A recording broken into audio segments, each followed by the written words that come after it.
Hi అండి అందరికి. అందరూ ఎలా ఉన్నారు? నిన్న సండే కదా, మీ ఇంట్లో ఏమేమి స్పెషల్ చేస్తారండి? మా ఇంట్లో అయితే నిన్న నాటుకోడి కూర వండాను. ఇదైతే మార్నింగ్ కాదు, ఈవినింగ్ వండాను. మార్నింగ్ అయితే ఆనపకాయ ఎగురు వండాను. ఎందుకంటే ముందు రోజు మొత్తం ఇల్లంతా దులుపుకుని ఇల్లంతా క్లీన్ చేసేసుకున్నాను. మా వారైతే నిన్న నాన్ వెజ్ తీసుకొస్తా అంటే వద్దండి, నిన్నే అంతా క్లీన్ చేసుకున్నాను, మళ్ళీ నాకు పని పెట్టకండి, నేను చేయలేను అంటే సర్లే అని చెప్పేసి వదిలేశారు.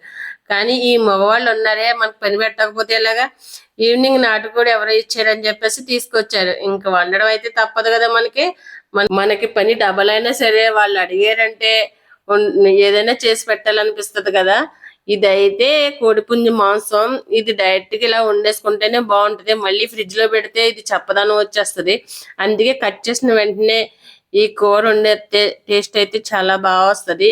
ఇది తిన్నామంటే మళ్ళీ బాయిలర్ మాసం జోలికే వెళ్ళాలనిపించదు, అంత టేస్ట్ ఉంటుంది కర్రీ. మళ్ళీ దీంట్లో ఏమి ఎక్కువ మసాలాలు వేయక్కలొద్దు, అవి ఇవి ఏమి వేసిన అవసరం లేదు. చాలా సింపుల్ గా మసాలా నూరుకోవచ్చు మనం.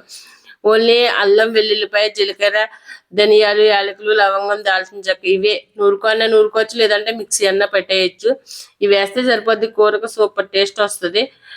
నేనైతే ముందుగా కుక్కర్ పడేసుకుంటే ఆయిల్ వేసి ఆనియన్స్ వేసి చికెన్ మామూలుగా డైరెక్ట్ గా వేసేసి మనం మిక్సీ పెట్టుకున్న పేస్ట్ అయితే వేసేస్తాను. వేసి కాసేపు మగ్గనిచ్చాను. బాగానే ఆయిల్లో మగ్గనిచ్చిన తర్వాత 2 స్పూన్లు కారం అయితే వేసాను, 1 స్పూన్ సాల్ట్ వేసాను. సాల్ట్ అయితే కావాలితే మళ్ళీ వేసుకోవచ్చు. ఫస్ట్ ఎక్కువ వేసేస్తే మనకి ఎక్కువైపోతే మనం తీయాలంటే తీయలేం, కావాలంటే కలుపుకోవచ్చు. కానీ అందుకే ఎప్పుడు కూడా నేను సాల్ట్ తక్కువ వేస్తాను, ఎందుకంటే తక్కువ అయితే మళ్ళీ కలుపుకోవచ్చు.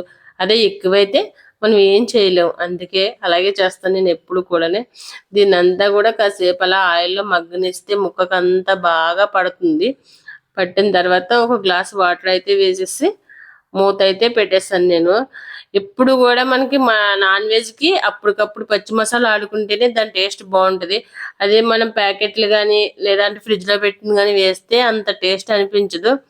మనం దీనికి వచ్చినంత టేస్ట్ దానికి రాదు, ఫ్రిడ్జ్ లో పెట్టి తీసి వేసింది. అందుకే ఎప్పటికప్పుడు మనం మిక్సీ పట్టుకుని వేసుకుంటేనే బాగుంటది నాన్ వెజ్ కర్రీస్కి ఎట్లకైనా సరే. అందుకే నేను అలా చేస్తాను. కూర అయితే చాలా బాగా వచ్చింది. నేనైతే దగ్గరగా వండుతాను. ఎప్పుడు కూడా పలసగా వండడం అంటే నాకు ఇష్టం ఉండదు. ఇలా దగ్గరగా వండడం అయితే మా అమ్మ దగ్గర నుంచే నేర్చుకున్నాను. మా అమ్మ ఏ కూర వండినా చాలా టేస్ట్ వస్తుంది. తను చేయబడిందంటే చాలా కూరకే టేస్ట్ వస్తుంది, అంత బాగా వండుతుంది.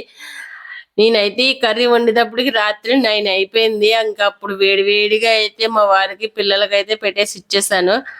ఇంకా ఆ టైంలో అయితే వాళ్ళు వేడిగా ఉందామో టేస్ట్ భలే ఉంది. అప్పటికప్పుడు ఫ్రెష్ గా కట్ చేసిన కూడామో టేస్ట్ అదిరిపోయిందని మా వారు అందరు పిల్లలు కూడా చాలా ఇష్టంగా తిన్నారు. ఇంకా నాకైతే తర్వాత పని తప్పలేదు. మళ్ళీ మొత్తం అన్ని వంటగది అంతా కడుక్కుండి, స్టవ్ అది కడుక్కుండి, హాల్ అది క్లీన్ చేసుకునేటప్పుడు రాత్రి 11 అయింది నాకు పని అయ్యేటప్పుడు. Thank you for watching.